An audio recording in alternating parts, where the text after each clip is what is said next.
오늘은 이제 12강 중에 10강 성도의 삶, 즉 신앙생활에 대해서 나누도록 하겠습니다. 성도의 삶. 그럼 예수를 그리스도로 믿는 성도들은 그 남은 여생을 어떻게 살아야 될까? 이게 우리에게 이슈잖아요. 그런데 구약은 물론 신약은 무엇을 하라, 하지 말라는 내용으로 가득 차 있어요. 구약은 둘째치고 신약의 명령을 보면 더 숨이 막히죠. 원수를 사랑하라. 숨이 막히잖아요. 원수를 어떻게 사랑해? 사랑하는 가족도 못 사랑하는데 내가 거룩하니 너희도 거룩하라. 뭐 이런 번씩 7번이라도 용서하라. 이렇게 정말 구약보다 더한 그런 하라 하지 마라라는 말씀들이 가득 차 있어요. 그러다 보면은 이것을 하라 하지 마라 이렇게 듣다 보면은 신앙생활 할수록 더 힘든 거야. 더 매이고 그리고 번아웃 되고요. 도대체 어느 만큼 언제까지 우리가 해야 되나 이게 명확하지 않아요. 그래서 단순하고 명쾌하게 정의된 그 신앙생활이 무엇인가 그거에 대해서 살펴볼 필요가 있거든요. 먼저 이제 하나님께서는 인간에게 언약을 주셨다 그랬어요. 창세기 2장 16절 17절에 보면 여호와 하나님이 그 사람에게 명하여 이르시되 동산 각종 나무의 열매는 내가 임으로 먹되 선악을 알게 하는 나무의 열매는 먹지 말라. 내가 먹는 날에는 반드시 죽으리라 라고 말씀하시죠. 이걸 행위 언약이라 그래요. 지켜야 살아요. 불순종하면 죽어요. 단순하죠. 그런데 인간은 그것을 어겼어요. 그래서 그것을 어긴 것 때문에 인간에게 아주 심각한 문제가 왔다는 것을 지금까지 살펴봤죠. 그래서 주님은 이제 메시아를 통한 구원을 약속해 주셨는데 이것을 메시아 언약, 다른 말로 은혜 언약이라고 말하고 있습니다. 자, 메시아 언약을 요약해 보면 5가지로 말할 수 있는데 이런 언약을 구약서부터 해놓으셨죠. 탄생, 그리고 십자가와 죽음, 그리고 부활, 성령, 재림 이 5가지로 요약할 수 있어요. 요 중심으로 오늘 말씀은 전개해 나갈 텐데 계속 반복된 말씀이지만 또 주목해 들어야 될 거예요. 이 모든 언약은 역사 가운데서 주님이 이제 성취하셨잖아요. 십자가 안에서 다 성취된 거예요. 그런데 이제 남은 건 역사 가운데서 성취되지 않고 남은 것은 주님이 다시 온다는 언약, 재림의 언약이 남아있거든요. 그래서 성도의 삶을 한마디로 말하면 재림을 소망하며 사는 삶이다. 이렇게 압축할 수 있어요. 주님이 다시 오심을 기다리며 사는 삶, 이게 성도의 삶이에요. 자, 그래서 행위 언약과 은혜 언약을 통해서 우리에게 요구하시는 것은 다 같이 순종이었어요. 다만 이 은혜 언약, 즉 메시아 언약을 받은 우리는 율법 아래서의 순종이 아니라 은혜 아래서의 순종인 거죠. 막 종으로서 두려워가지고 간신히 하는 죽을까봐 지옥 갈까봐 하는 순종이 아니라 아들로서 순종한다는 차이가 있는 거예요. 성경의 근거를 좀 보면 아담은 언약에 불순종했다고 성경은 기록하고 있죠.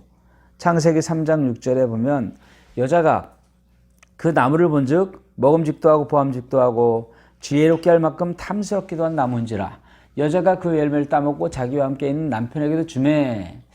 이게 불순종인데 이것이 아담의 후손들에게 동일하게 나타나고 있다고 호세아 6장 7절에 나와 있어요. 그들은 아담처럼 언약을 어기고 거기에서 나를 반역하였느니라 라고 말하고 있습니다. 그리고 로마서 5장 19절에 보면 한 사람이 순종하지 아니함으로 많은 사람이 죄인 된 것 같이 한 사람이 순종하심으로 많은 사람이 의인이 되리라 이렇게 말씀하고 있거든요. 언약을 어긴 것을 여기서 순종치 않았다 말하고 있어요. 그런데 한 사람은 순종하였다고 말씀하고 있어요. 첫사람 아담이 불순종해서 그런데 우리도 불순종하게 된 거예요. 우리는 선악과 따먹은 적 없는데 우리도 따먹고 불순종한 자가 된 거예요. 대표의 원리로. 그런데 신기한 건 한 사람 예수가 순종함으로 어떤 일이 벌어졌냐? 우리도 순종한 상태라는 거야. 첫사람의 불순종으로 우리가 죄인 되었다면 한 사람 예수의 순종하심으로 우리가 의인이 되었다는 대표의 원리를 말하고 있거든요. 그냥 은혜로 받은 거죠. 예수 그리스도께서 이 순종을 완성해 놓은 거예요. 사실은 끝내신 거죠. 그래서 주님이 은혜 언약을 완전히 성취하신 거예요. 그럼 우리는 뭘 해야 되냐? 믿으면 돼요. 그걸 온전히 사실 믿으면 된다고요. 믿음으로 그 모든 것이 나의 것으로 되는 거예요. 그리고 그 믿음으로부터 자연스럽게 흘러나오는 것이 순종이란 말이죠. 우리는 이 땅에서 계속 살아야 되잖아요. 그냥 막 살건 아무것도 안 하고 이렇게 게으르게 살 수는 없잖아요. 분명히 순종의 삶이 있어요. 그래서 성도의 삶을 그 메시아 언약을 믿고 순종하는 삶이라고 정의할 수가 있어요. 네. 자, 행위 언약을 받은 아담, 그리고 은혜 언약을 받은 우리. 그러나 모두에게 요구되는 것은 한 가지 순종이에요. 순종. 그래서 사도 바울은 자신의 부르심과 사역을 요약해서 뭐라고 말했냐면 로마서 1장 5절에 보면 그로 말미암아 우리가 은혜와 사도의 직분을 받아 그의 이름을 위하여 모든 이방인 중에서 믿어 순종하게 하나니. 그리스도를 위하여 모든 이방인들 중에서 믿어 순종하게 하는 것. 이제 그게 사도 바울의 삶이었어요. 믿어서 순종하게 하는 것. 다른 로마서 16장 25절에도 동일한 말씀이 있어요. 복음을 계시받은 그가 하는 일이 뭐냐면 성경에 계시된 복음을 증거해서 모든 민족으로 믿어서 순종케 하는 거다라는 것이죠. 크게 보면 세계 복음화를 위하여 부름 받았다는 거예요. 그리고 온 민족을 믿어서 자신처럼 순종하게 하는 것, 그것을 위해서 부름 받았고 그것이 그의 삶이었다라고 말하고 있는 것이죠. 그렇게 하시려고 하나님이 자신에게 복음을 계시하셨다고 말하고 있는 거예요. 그러니까 성도의 삶을 정확히 요약해서 말하고 있죠. 더 이상 헛갈릴 필요가 없어요. 향방 없이 달리지 않고 마음껏 뛸 수 있는 단순한 길을 허락하셨거든요. 믿는다고. 우리가 하나님이 바울을 택하셨듯이 우리를 택하신 이유가 뭐냐? 그리스도를 온전히 믿어서 순종하기 위하여라고 베드로전서 1장 2절에서도 말하고 있거든요. 믿는다고 말할 때 근데 병행구처럼 따라오는 말이 바로 순종이다라는 거예요. 요한복음 3장 16절에 보면 아들을 믿는 자에게는 영생이 있고 아들에게 순종치 아니하는 자에게는 영생을 보지 못하고 도리어 하나님의 진노가 그 위에 머물러 있느니라라고 말하고 있거든요. 그러니까 원래는 보세요. 믿는 자에게는 영생이 있다. 아들을 믿는 자에게는 영생이 있는데 원래는 아들을 믿지 않는 자에게는 영생을 보지 못한다 해야 되는데 아들을 믿는 자에게는 영생이 있고 그 다음에 아들을 순종하지 않은 자에게, 그러니까 믿음과 순종을 같은 선에서 보고 있는 거예요.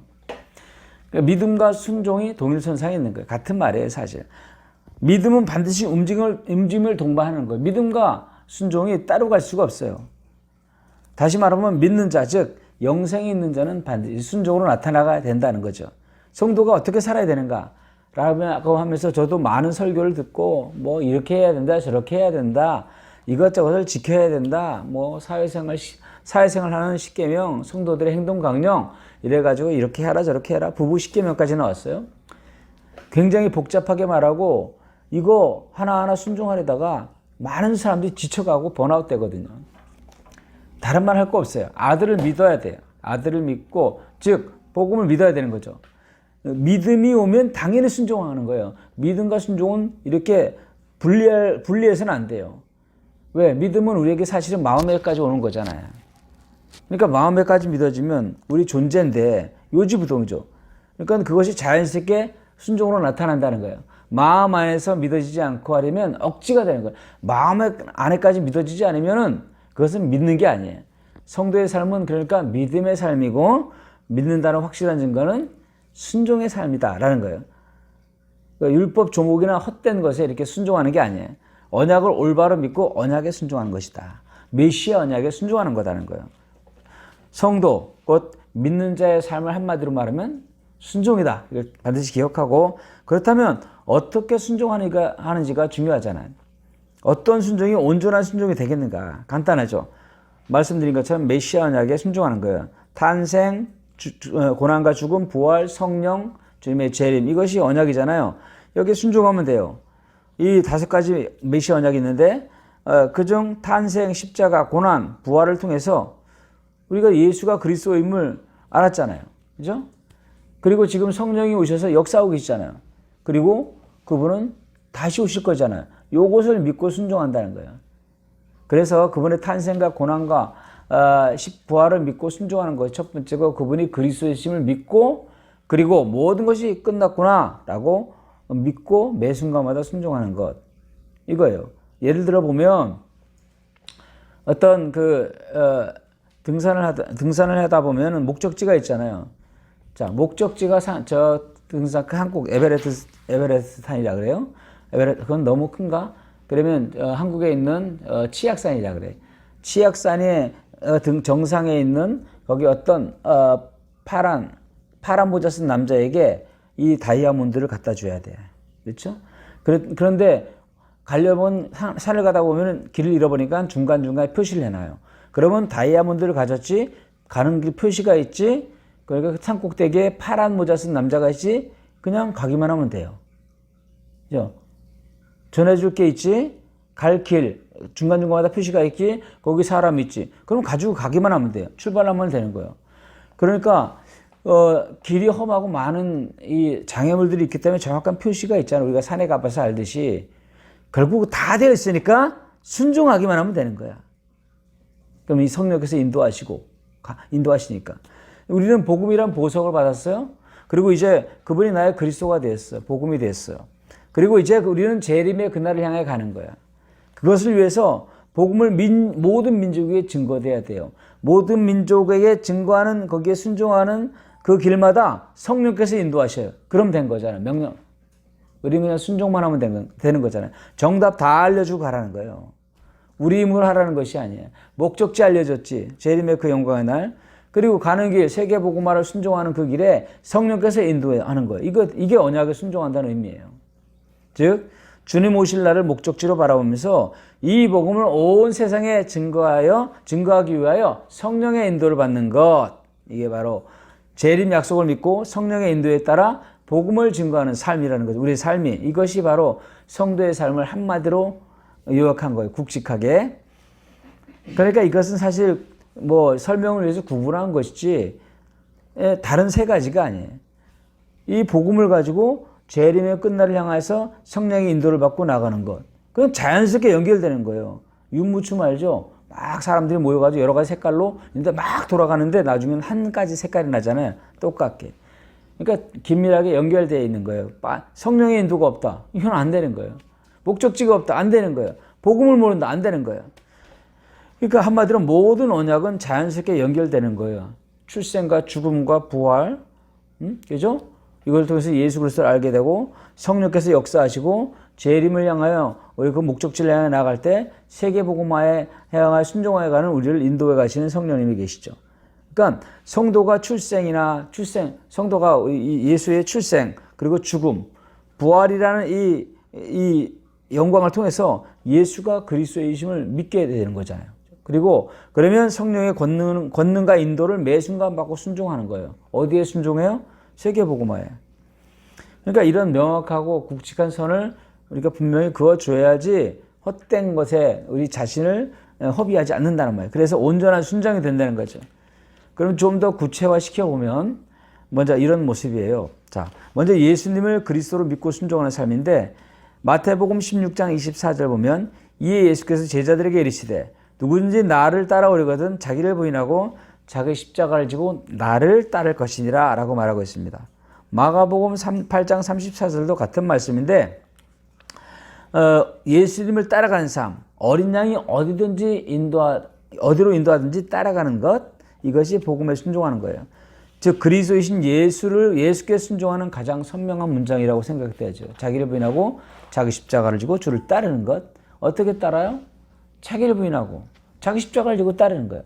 즉 다시 말하면 재림의 영광 그 끝날을 향하여 세계복음화에 순종할 때 자기를 부인하고 자기 십자가를 지고 주를 따른다는 거죠.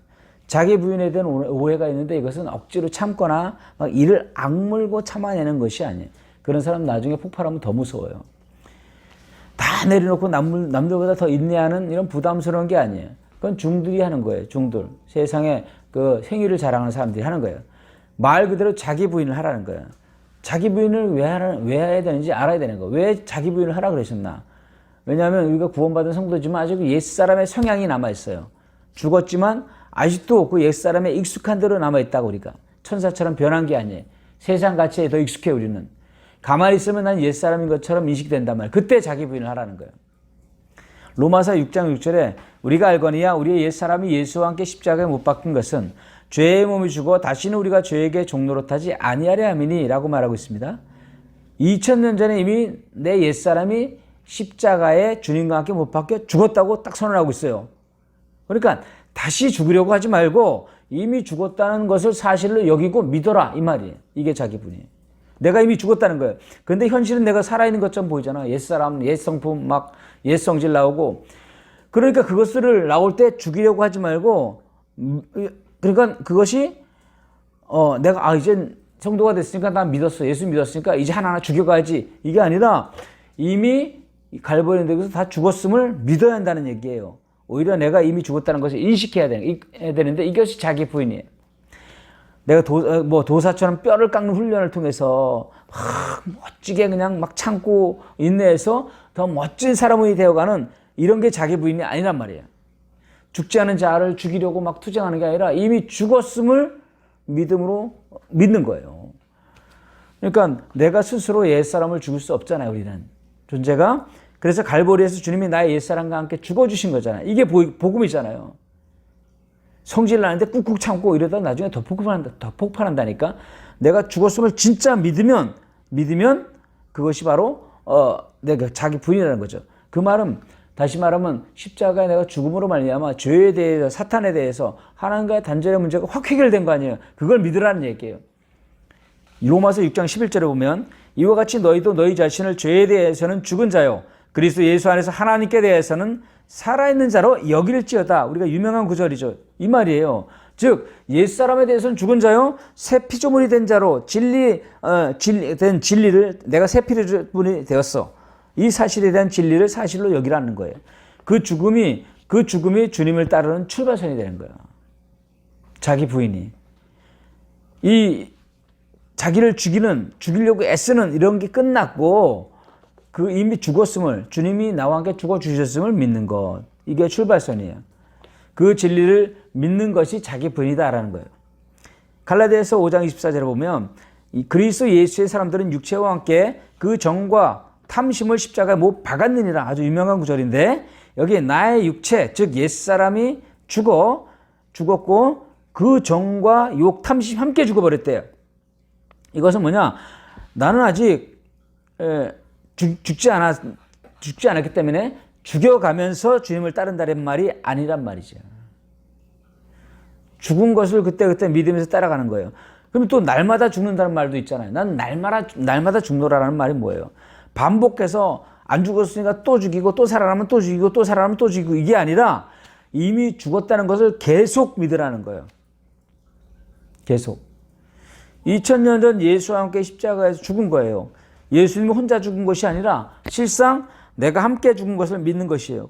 그러니까 이 십자가는 예수님만 덜렁 죽은 예수님의 십자가가 아니라 나의 십자가가 되는 거예요. 나의 십자가가 되지 않고 나와 관계되지 않은 십자가는 아무 의미가 없어요. 내가 그리스도와 함께 죽은 이 십자가가 나의 십자가다라고 믿어지는 것이 자기 부인이라는 거죠. 자기를 추구하고 정과 욕심을 따라 살던 옛사람이 십자가에 끝나버린 거예요. 여기 보면은 정과 욕심이 함께 못 박혔다 그래요. 육체와 함께 옛사람과 함께 정과 욕심이 함께 처리되어 버렸다 그래요. 그러니까 옛사람만 죽은 것이 아니라 그가 추구하던 정과 욕심, 즉 모든 문제들이 함께 처리된 거예요. 정과 욕심은 한마디로 말하면 이렇게 요약할 수 있어요. 그것은 바로 이생의 자랑이고 안목의 정욕이고 육신의 정욕이다. 이렇게 요약될 수 있는데, 즉 소원성취 문제 해결, 각종 문제들 이런 것들을 추구하면서 자기를 추구하던 정과 욕심들이 함께 죽었다는 거예요. 십자가에서 처리됐단 말이에요. 그런데 사실은 우리는 문제가 많잖아요. 나 자아도 살아있는 것 같지? 그리고 정과 욕심도 여전히 살아있잖아. 필요한 것도 많잖아요. 그게 현실처럼 다가오는 거예요. 그때마다 실패하고 자책감이 들고 안 죽었나 보다. 또 죽여야지 하고 애쓰지 말라는 얘기예요. 애를 쓰는 것이 아니라 우리가 그런 안 죽은 것 같은 느낌이나 이 추측을 결론으로 삼지 말고 진리, 이미 죽었어 라는 진리를 내 결론으로 삼으란 말이에요. 그러니까 나의 옛사람, 정과 욕심이 갈보리에서 주와 함께 죽었다 이거예요. 그러니까 이젠 내가 그 안에 없잖아요. 내가 아니라 내 속에 하나님의 아들인 그리스도가 사신다라는 걸 믿는 거예요. 아까 말씀드린 것처럼 결국 죄와 사탄과 단절의 모든 문제가 끝나버렸어. 끝내려고 하지 마. 끝났어. 또 사탄 죽이려고 하지 말고 또 죄 죽이려고 하지 말고 끝났다. 끝났던 것에 믿음을 써야 돼요. 그리고 그 진리를 결론으로 삼으라는 거예요. 이게 자기 부인이에요. 자기 부인에 대해서 좀 더 구체적으로 묘사한 글이 있는데 고린도서 5장 15절이에요. 그가 모든 사람을 대신하여 죽으심은 살아있는 자들로 다시는 그들 자신을 위하여 살지 않고 오직 그들을 대신하여 죽었다가 다시 살아나신 이를 위하여 살게 하라 하심이라. 그러니까 주님이 이 모든 일을 대신하여 죽으신 이유가 밝게요. 왜 주님이 우리를 대신하여 죽으셨나? 이제 새 피조물로서 이제 내가 자신이 아니라 부활하신 주를 위하여 살게 하시려고 죽으신 거예요. 자신을 위해 사는 삶이 얼마나 비참한지 알잖아요, 여러분. 응? 지금까지 봐왔잖아요. 좀비 같은 인생이잖아. 그건 죄와 사단에게 매여서 하나님께 분리된 완전히 비참하고도 비참한 그런 인생이었어요. 육신의 눈으로는 안 보여요. 그 육신의 정욕, 안목의 정욕, 육신의 자랑, 이 이생의 자랑일 뿐이었어요. 그 아주 참담한 인생이었어요. 그래서 바로 죄에 사로잡히고 사단에게 사로잡히고 하나님과 분리된 아주 짐승 같은 존재. 이 얼마나 비참한지 봤잖아요. 응? 이 삶을 끝내주겠다는 거예요, 주님이. 생사의 권을 버리고 헛된 웅덩이를 파던 끊임없이 파면서 계속 물을 저축하지 못한 헛된 웅덩이를 파면서 노력하고 투쟁했던 그 삶을 끝내주시고 전혀 새로운 삶, 생명의 삶을 살게 하시려는 거예요. 즉 우리를 위하여 죽었다가 다시 사신 이를 위하여 살게 하신 것, 이것이죠. 우리를 부려먹으려고 그러는 게 아니에요. 주 안에 사는 것, 주와 함께 사는 것, 주를 위해 사는 삶이다 이거예요. 죄, 사단의 매인 사슬을 끊어주시고 주님이 나의 구원자가 나의 주가 되어주셨다는 거예요. 그러니 더 이상 자기를 위해 살지 않는 거예요. 옛사람이 죽고 새 생명이 되었기 때문에, 나라가 바뀌었기 때문에 이제는 옛날에 사는 그 모든 방식과 원리를 죽고 이제는 새로운 세상, 새로운 나라, 하나님 나라에서 살아가는 그 삶으로 우리를 바꿔주신 거예요. 예수가 그리스도라 믿어진 그 사람에게는 그러니까 모든 문제가 끝났단 말이에요.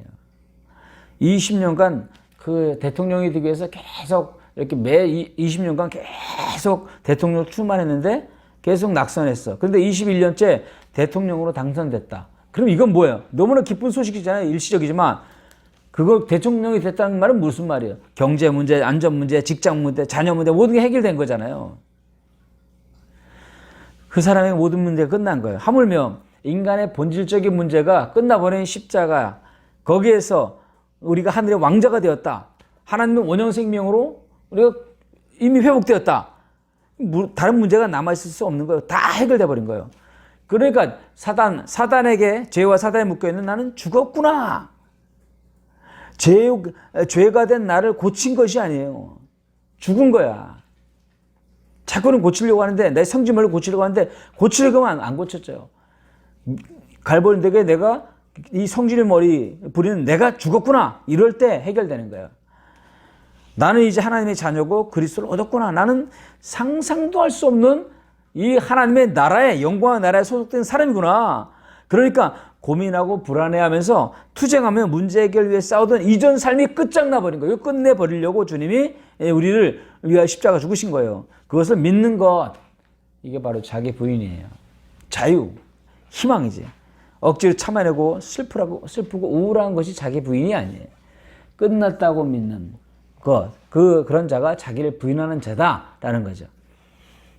왜냐하면 내가 천사처럼 된 게 아니거든. 내 육신이 그대로 남아있거든. 그리고 외적인 세상도 그대로 남아있거든. 우리는 여전히 먹어야 되고 돈이 필요하고 그리고 우리 건강이 필요해. 근데 이 문제가 다 있어요. 근데 이미 성경에서 그게 다 끝났다라고 말하는 거예요. 그걸 믿음으로 화합하는 거예요. 그럴 때 진짜 우리에게 참된 삶이, 새로운 삶이 시작되는 거죠. 자기 부인이 시작되지 않고는 시작도 못해요. 여전히 문제가 남아있다고 하는데 어떻게 시작을 해? 여전히 내가 죽지 않았다고 여기 있는데 어떻게 시작하냐고. 그거 죽이려고 애쓸 뿐이지. 그러니까 제가 이제 진리를 만났을 때 십자가의 복음을 하나님이 정말 알게 하셨을 때 너무나 큰 변화가 있었어요. 저는 그때 사실은 환경이 변한 것도 아니고 제 이렇게 머리카락이 그때도 빠지기 시작했어요. 그리고 주변에 나는 어떤 누구도 부럽지 않았어. 큰 목회가 부러웠는데 아무도 부러운 사람이 없어. 그래서 나의 환경이나 외모 바꿔달라고 한 적이 없어요. 더 그런 기도 제목을 한 적이 없어. 왜냐하면 만족이었어. 완전한 만족. 다 끝난 거예요. 다 해결된 거예요. 그러니까 죽음이 확실하지 않는 사람, 이게 나의 십자가가 되지 않은 사람, 그게 나의 죽음이 안 되었던 사람, 이 사람은요 주를 위해 살 수도 없고 죽도록 살아도 주를 위해 산 게 아니에요. 그러니까 자기 부인이라는 첫 단추도 끼지 못했기 때문에 그래. 디모데후서 2장 3절 4절에 보면은 너희는 그리스도의 좋은 병사로 나와 함께 고난을 받으라. 병사로 복무하는 자는 자기 생활에 얽매이는 자가 하나도 없나니 이는 병사로 모집한 자를 기쁘시게 하려 함이라. 잘 보세요. 여기 그리스도의 신분이 어떠한지를 병사를 예로 들어서 말씀하고 있잖아요. 군인은 민간인일 때 하던 모든 것에 대해 죽은 자예요. 그죠? 군대에 와가지고 그 민간인에게서 하던 짓을 할 수는 없어. 그럼 못 살아요. 명령에 살고 명령에 죽는 거예요. 왜냐하면 그는 국가 소유예요. 국가에 소속된 사람이야. 그러니까 자신이 난 군인이야. 국가에 소속된 사람이야. 라고 이 부르심과 정체성을 분명히 하면 아무 걱정도 안 해요. 그냥 주는 법 먹고 하라는 것만 하면 돼. 돈 걱정하여? 밥 걱정할까 군인이? 다 줄 거 믿죠? 근데 군인이 됐는데 이 땅에 군인이 됐는데 다 먹여주고 입혀주고 다 옷도 다 나와요. 총도 그냥 나와. 그러니까 나라가 다 책임져 줄 걸 믿기 때문에 걱정이 다 끝난 거야. 이제는 민간인에 대해서는 입대하는 그날 죽은 거야. 그리고 죽고 나는 이 군인에 대해 살아난 거예요. 결국 이런 말, 너는 이제 나라에 속된 대한민국 군인이야. 나라를 위해 존재하는 거야. 나라만 잘 지켜. 먹고 입고 다 줄게. 걱정하지 마. 아프면 병원을 보내주고 다 할게.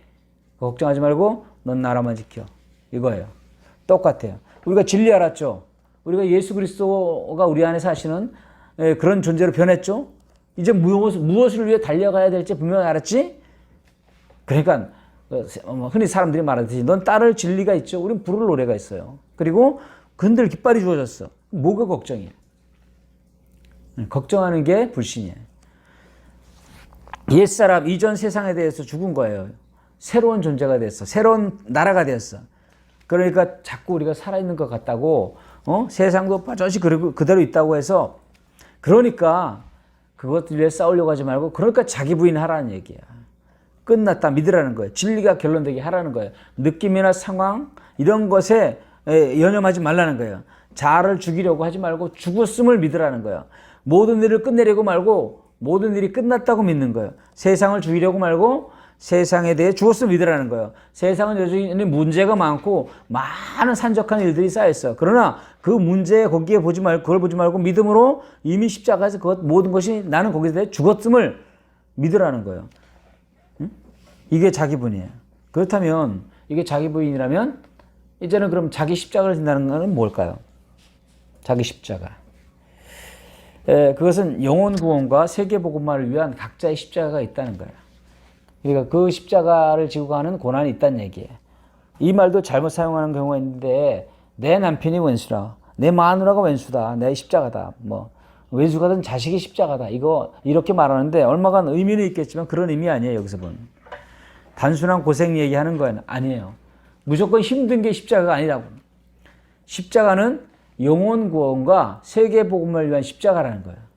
그것을 위해서 자기 몫이 있는데 그것이 자기 십자가다라고 하는 거예요. 고난 당한다고 다 십자가 아니잖아요. 죄짓다가 당하는 고난을 누가 십자가라 그래. 정의운동, 평화운동, 인권운동, 뭐 세상에 훌륭하게 말하는 그런 일 하다가 당하는 고난, 이것도 십자가, 자기 십자가 아니에요. 성경에서 말하는. 그리고 오직 전 열방의 세계 복음화를 위해서 순종하다가 당하는 고난의 십자가예요. 그래서 사실 고난보다도 영광에 초점이 맞춰져 있다고. 고린도후서 4장 17절에 보면 우리의 잠시 받는 환난에 경한 것이 지극히 크고 영원한 영광에 중한 것을 우리에게 이루게 함이니라고 말하고 있거든요. 자, 여기서 봐요. 전 신기한 말이에요. 세상의 모든 고난을 다 합쳐도 환난에 아주 경한 것이다라고 말하고 있어요. 별거 아니라고 말하고 있어요. 왜요? 그 앞에 있는 영광이 어마어마하게 중요하기 때문에 이 땅의 모든 고난을 바쳐도 그건 아주 아무것도 아니라는 거예요. 영광에 사로잡혀 있다는 얘기죠. 주님도 앞에 있는 기쁨을 위하여 십자가를 참으사 부끄러움을 개의치 않고 갔어요. 그죠?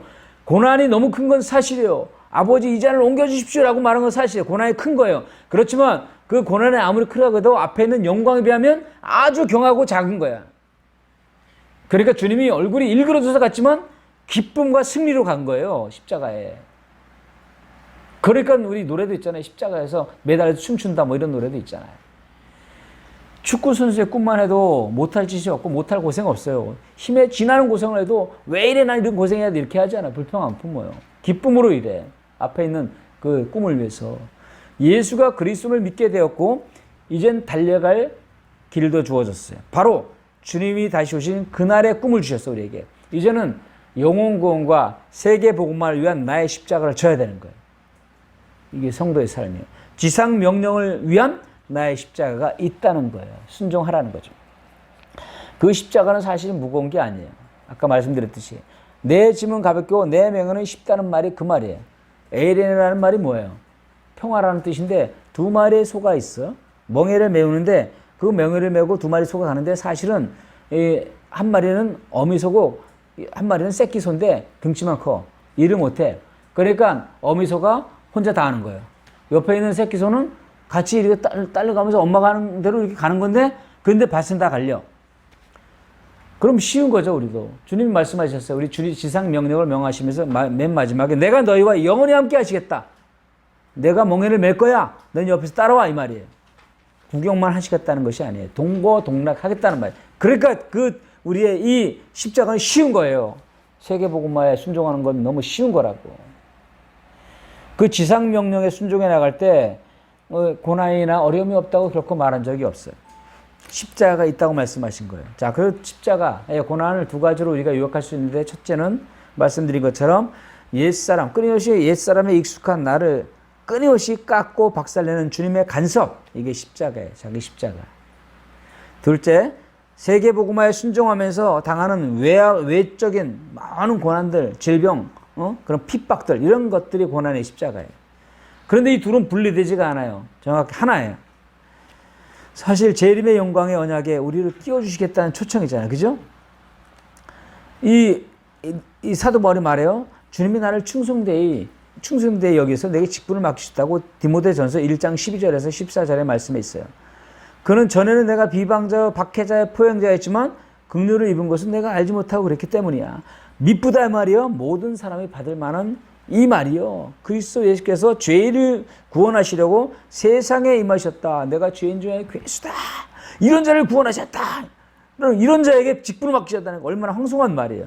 우리가 그런 자였어요. 세계 복음을 위하여 고난당하고 목숨 걸 기회를 주신 거예요. 얼마나 황송합니까? 지옥으로 쓸어넣어야 될 이 비천한 인생들을 건져가지고 가치 있는 삶을 살도록 하신 거예요. 그러니까 주님의 이 초청에 순종하는 것을 자기 십자가라고 말하고 있는 겁니다. 세계 복음화 언약에 순종하는 것을 자기 십자가라고 말하는 거예요. 알아들으시죠? 여기에 순종하지 않으면서도 자기 십자가다. 엉뚱한 일을 하면서 자기 십자가다? 아니란 말이에요. 자기 영광을 위해서 죽도록 고생하는 게 자기 십자가다? 이거 아니에요. 이것에 순종하면서 가는 고난의 십자가. 그것을 자기 십자가라 그러는 거예요. 그리고 이제 자기 십자가를 지고 주를 따르는 거예요. 예수께서도 말씀하시되 요한복음 8장 12절에 또 요한복음 4장 19절에 보면 말씀하시되 나를 따라오너라 내가 너희를 사람을 낚는 어부가 되게 하리니 주를 따르는 거예요. 어떻게 따라요?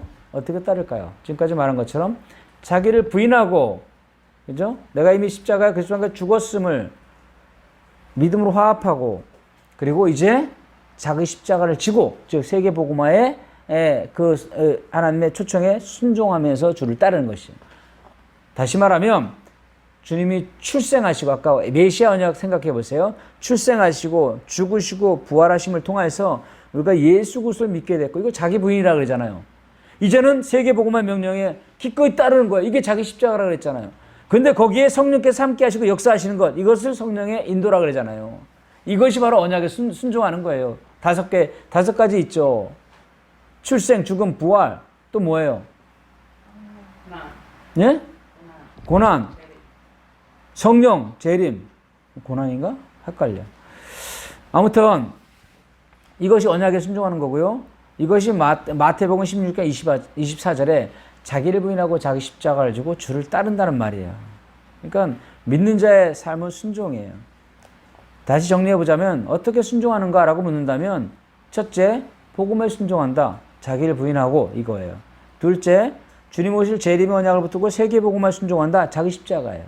셋째, 매 순간 거기에 순종하면서 성령의 인도하심을 받는다라는 게 바로 성령의 인도예요. 첫 번째, 복음에 순종한다는 말은 가장 잘 표현한 것이 아까 말씀드렸잖아요. 자기 부인하고 자기 십자가를 지고 주님 따른 것이다. 예수를 믿고 세계 복음화라는 자기 십자가를 지는 것, 이게 우리의 삶이고, 복음을 전 열방으로 증거하는 일에 순종하여 나가는데 그날의 목적지가 순탄하지 않잖아요. 내적이고 외적인 고통이 많잖아요. 폭풍처럼 이 길을 못 가게 할 수 있는 저항들이 많잖아요. 경계가 많고 많은 사건들, 수없이 결정돼야 될 상황들이 많잖아요. 그때 성령의 인도하심을 받는 거예요. 그러니까 성도는 주와 함께 죽고 주와 함께 사는 삶. 요한복음 14장 16절 17절에 보면 내가 아버지께 구하겠으니 그가 또 다른 보혜사를 너에게 주사 영원토록 너희와 함께 있게 하리니 그는 진리의 영이라 세상은 능히 그를 받지 못하나니 이는 그를 보지도 못하고 알지도 못함이라. 그러나 너희는 그를 아나니 그는 너희와 함께 거하시며 또 너희 속에 계시겠습니다. 라고 말하고 있습니다. 이게 뭐예요? 주님이 영원히 우리 안에 내주하시겠다는 말 아니에요. 그죠?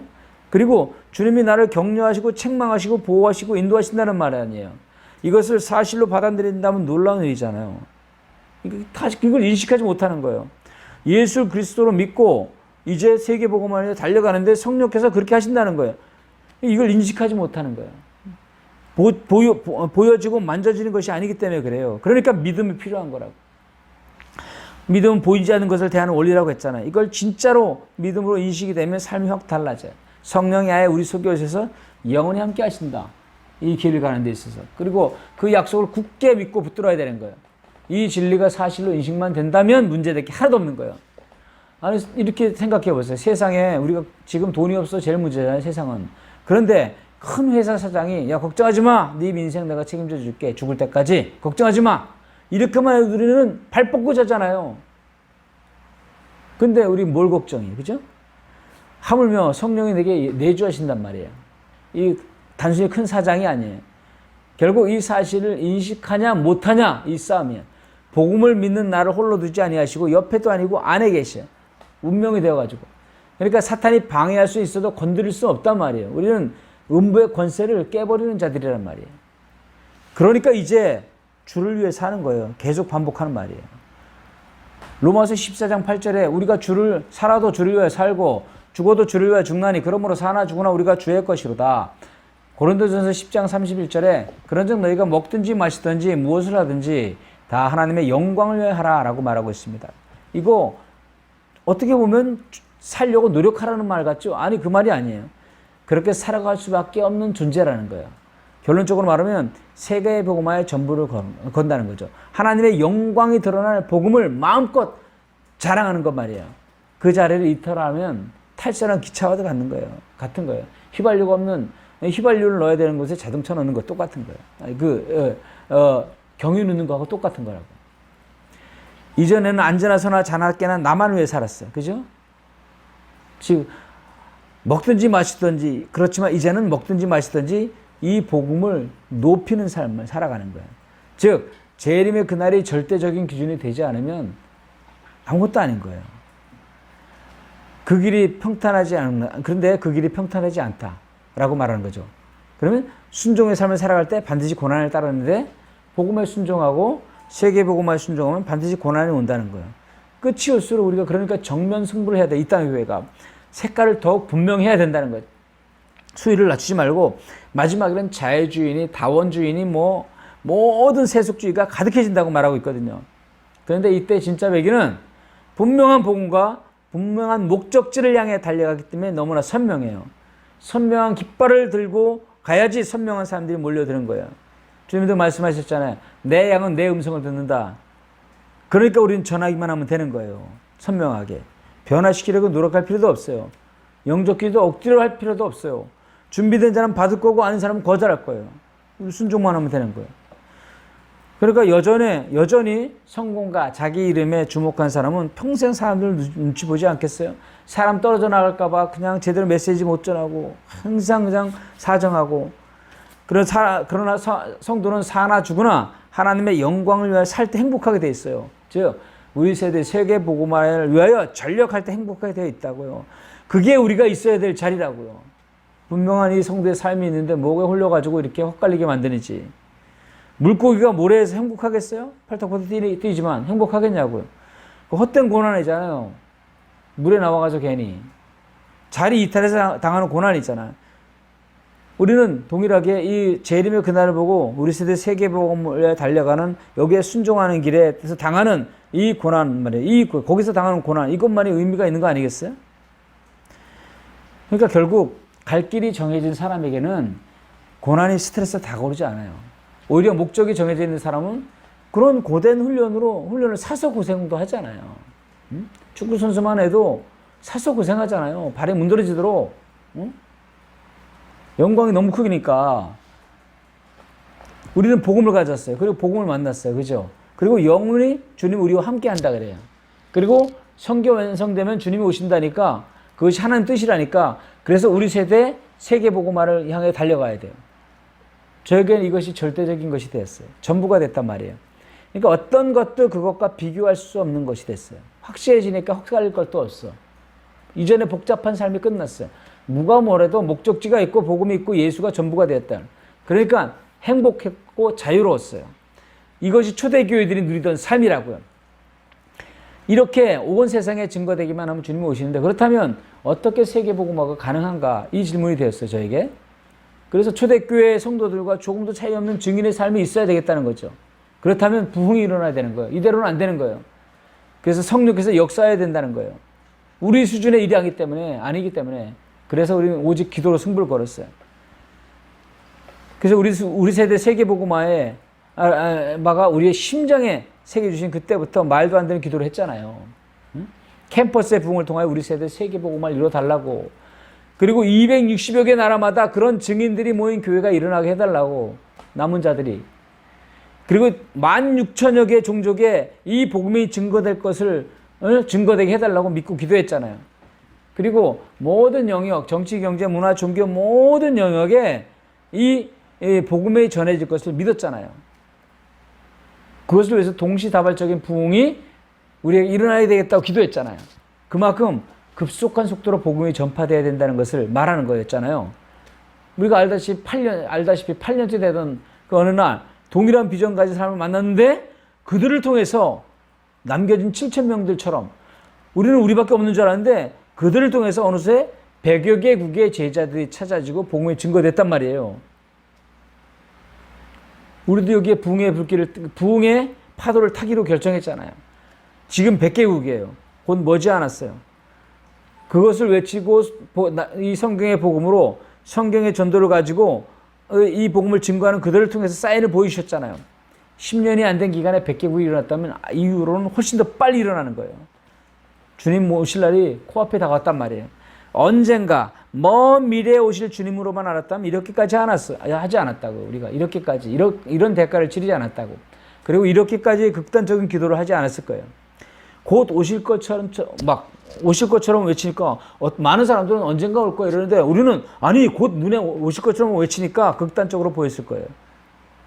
그러니까 이것이 비전이 되니까 뭐 사역도 삶도 이전에 모든 나에 대한 어떤 것도 다 관심이 없어져 버렸어요. 오직 이것이 이루어지면 되는 거예요. 우리는 많은 사람들이 이런 것 저런 것이 하나님의 뜻이라고 말하고 있어요. 그런데 사실 보면 전부가 자기 생각이야. 자식 교육시키는 것, 뭐 진로, 결혼, 교회 성장, 단체 성장 이런 것들을 가지고 하나님의 영광을 위해서 세계 복음화를 위해서 이렇게 한다 그랬는데 사실은 깊게 들어가 보면 다 자기 생각일 수가 있단 말이에요. 그 속에 가득한 들을 살게 되어 있잖아요. 거기에 시선이 가 있고 전심이 가 있고. 그러나 주님이 원하시는 것은 성경에 기록되어 있어요. 주님은 다시 오시길 원하세요. 이 땅에. 그리고 열방의 택한 백성들이 구원받기를 원하신다고. 주님 다시 오신다는 것이 절대 기준이 아니라면 다 다른 것이 들어있는 거예요. 아무리 별 말을 다 하고 굉장히 경건한 삶을 살아도 마찬가지. 사복음서의 마지막을 한번 정확히 보세요. 한번. 자, 마태복음에 모든 족속으로 제자를 삼으라 그랬어요. 마가복음은 어떻게 쓰여 있어요? 온 천하에 다니며 만민에게 복음을 전하라고 그랬어요. 누가복음은 모든 족속에게 이 복음이 전파될 것이 기록되었으니 너희는 이 일의 증인이라고 말하고 있어요. 요한복음에는 내 양을 치라 먹이라고 말하고 있어요. 사도행전은 오직 성령이 임하시면 땅끝까지 이르러 내 증인이 되리라고 말하고 있어요. 무슨 말이에요? 가장 중요한 시점마다 세계 복음화를 말씀하고 있어요. 그리고 가장 핵심적인 순간마다 하신 말씀이에요. 유언과 같이 마치 유언이 그렇게 중요한 거잖아요. 유언과 같이 하신 말씀이 세계에 복음화라는 거예요. 그것을 내가 이룰 테니 너희들은 순종하라는 의미예요. 하나님의 기뻐하신 뜻이 너무나 분명한데 우리는 어디에 현혹되어 있는지 이 뜻이 멸시되고 있는 거예요. 복음이 전부가 되었다. 우리가 자기 분이 되었다는 거죠. 그리고 자기 분이 된 자가 이제 세계 복음을 위해 달려갈 때 성령이 인도하신다. 이거면 됐잖아요. 그러니까 주님 다시 오신다는 것이 실제로 믿어지고 눈에 보이니까 얼마나 기쁜 거예요. 얼마나 행복했어요. 저는 정말 행복했어요. 너무 행복했어. 모든 걸 다 잃어도 모든 걸 다 뺏겨도 너무 행복했다고. 아, 이게 교회지. 맞아. 이게 성도의 삶이지. 그때 너무나 그것을 맛보았다고요. 마치 3층전에 있는 것 같았어요. 그래서 나는 이렇게 생각했죠. 저는 이 땅의 모든 교회가 나와 같은 꿈을 꿔야 된다. 우리 세대 세계 복음화 비전을 가지고 달려야 된다. 이렇게 큰 소리 치고 다녔어요. 너무 행복하니까 이 행복한 길을 저들에게도 보여주고 싶으니까 침 튀기면서 자랑했는데 근데 이상하게 저 사람들은 그걸 원하지 않고 관심이 없어 보였어요. 그 전까지는 제가 몰랐거든요. 그런데 우리 세대 세계복음화라는 이 분명한 이 끝이 정해지니까 교회가 보이더라고요. 교회의 비참한 모습이. 심지어 분노가 일어났어요. 복음을 받고 그날을 꿈꾸면서 행복과 자유를 누려야 할 교회가 모든 걸 다 잃고 억지로 신앙생활을 하는 거예요. 예배 마치고 나오는 거 보면 행복한 얼굴이 하나도 없어. 그냥 밥 먹기 위해 행복한 거예요. 목회자들 중에서도 행복하다고 한 사람들을 제가 거의 본 적이 없어요. 성도들 동안 행복이 뭐예요? 그냥 묶여가지고 어떻게 살아야 되는지도 모른 채 유리방황하면서 간신히 신앙생활을 하는 거예요. 열심히 있다는 사람들도 다 다른 일을 하고 있어요. 그리고 행복하다는 사람들 잘 보면 주님의 뜻에 순종하는 그 행복이 아니에요. 그 교회는 권세가 있고 그리고 이 꿈이 있고 기쁨이 있고 자유를 막 외쳐야 되는데 그래서 더 못돼서 환이 돼야 되는데 성도들 얼굴 보면 목회하는 사람들 보면 행복한 것이 아무것도 안 보이는 거예요. 우린 다시 성경의 복음의 증인이 돼야 돼. 그래서 그날이 소망이 돼서 우리 세대 세계복음화를 뛰어드는 비전우리가 돼야 된다고요. 주님이 진정 다시 오기를 소망한다면 세계복음화가 되면 주님이 다시 오신다는 걸 믿잖아요. 우리가. 그렇다면 거기에 올인하는 자가 재림 언약을 믿고 순종하는 사람이야. 누구 특별한 어른들의 이야기도 아니고 대단한 사람들의 이야기도 아니에요. 성도라면 어린아이라면 예수 만났다면 다 뛰어들어야 되는 거예요. 여기에. 그것이 되면 어떤 직장에 가든 어떤 나라에 가든 어떤 일을 하건 상관이 없는 거잖아요. 그것을 위해 돈 벌고 그것을 위해 힘쓰고 그것을 위해 몸이 녹아나도록 뛰는 거잖아요. 그리고 기회를 만들어가지고 이 복음을 증언하기 위해서 자신을 전심으로 들여 달려가는 것, 주를 위해서 이것이 바로 성도의 삶이잖아요. 그러니까 그런 삶을 온전한 순종의 삶을 향해 나아갈 때 우리 홀로 가는 게 아니잖아요. 우리가 막 알아서 해야 되는 거 아니잖아요. 어디로 가야 될지 모를 때가 많잖아요. 성령께서 그때 인도하신다는 거예요. 갈라디아서 5장 16절에 보면 내가 이르노니 너희는 성령을 따라 행하라. 그리하면 육체의 욕심을 이루지 아니하리라 라고 말하고 있어요. 거기 보면 성령의 소욕은 육체의 소욕을 거스르기 때문에 항상 싸우는 것 같다 그랬어요. 육체의 일은 현저하다. 음행과 더러운 것과 호색과 우상숭배와 분쟁 이런 것들이 나타난다는 거예요. 성령을 따르면 육체의 욕심이 저절로 사라지고 억제된다는 거예요. 그리고 성령의 열매를 맺는 거죠. 분명 성령이 계신데 육체의 소욕도 있다고 말하고 있어요. 근데 성령을 따르면 성령의 열매가 맺히는 거예요. 성령을 따르는 게 뭘까? 밝혀보겠습니다. 그래서 결국 우리는 성령을 따라 행하는 것밖에 없어요. 내 안에 어떤 사람이 말했어요. 어떤 할아버지가 항상 이런 말을 했어요. 내 안에는 두 마리의 늑대가 항상 싸운다. 그러니까 어린아이가 됐다고. 그럼 누가 이겨요? 이렇게 말하니까 누가 이기냐고? 내가 먹이를 주는 그 늑대가 이긴다. 이렇게 말했어요.